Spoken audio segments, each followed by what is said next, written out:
The man who returned from the grave. It was a foggy night in the small town of Ravenswood, the kind of fog that clung to the streets like a wet blanket. Streetlights struggled to pierce the gloom, and most residents stayed inside. But one night, at exactly 2:17 a.m., the local diner's security camera captured something impossible. A man, worn, pale, and covered in dirt, walked through the front door. He didn't speak. He didn't order coffee. He just sat in the corner booth. The strange part? The man had been declared dead 5 years ago, and no one knew how he had returned. 5 years earlier, the same man, David Kessler, had vanished without a trace. He was last seen leaving work late one evening. His car was found abandoned near the woods. His apartment had been ransacked. The police searched for months. Missing persons reports filed in nearby counties, interrogations of neighbors, canvassing the local forests. Nothing. Eventually, the case went cold. The town mourned him quietly. Life moved on, until the night he returned. The diner's staff didn't recognize him at first. He looked older, thinner, and haunted. His clothes were torn and covered in mud.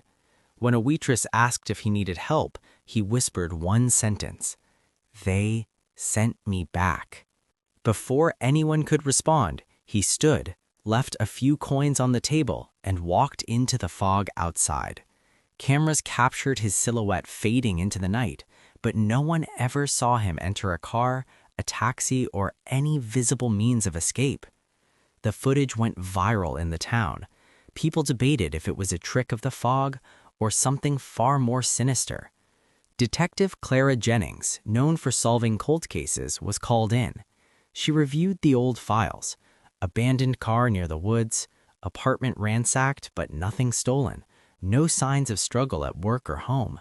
And now a living man had returned, claiming something unspeakable. Clara wanted to know one thing: where had he been for 5 years? She interviewed David at the diner.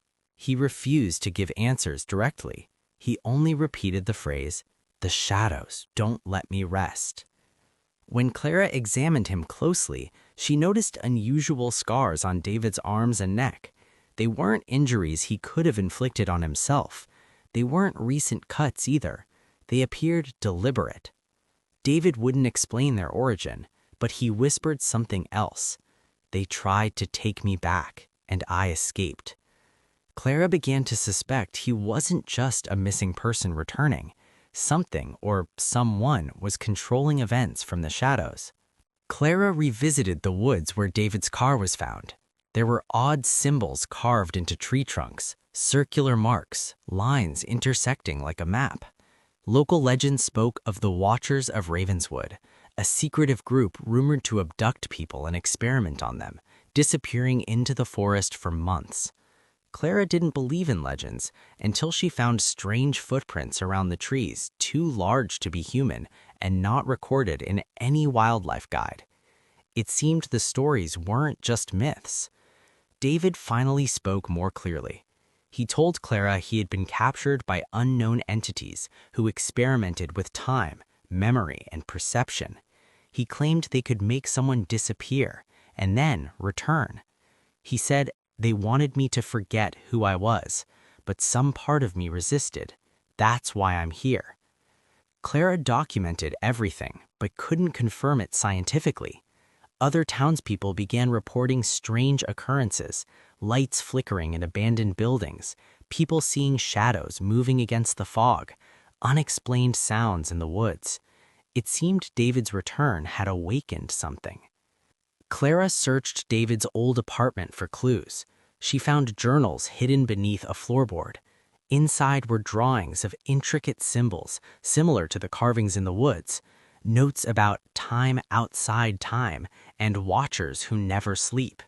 She realized the letters David was writing to himself before disappearing were never sent, yet they matched reports of missing people in the county.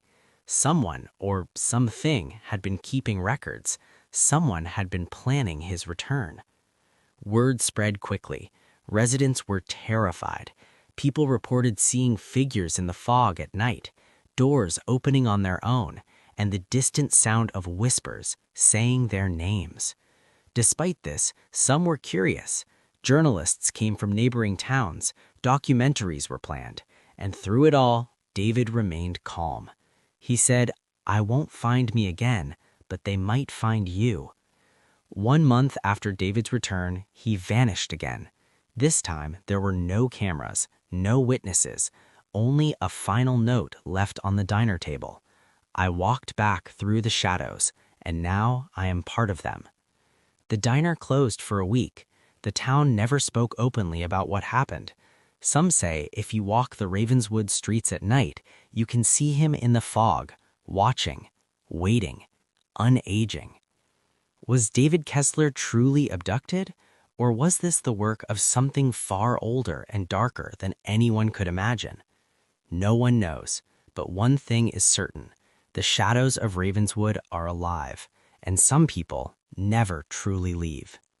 If you think you know what happened to David, comment below and subscribe for more true crime mysteries that defy explanation.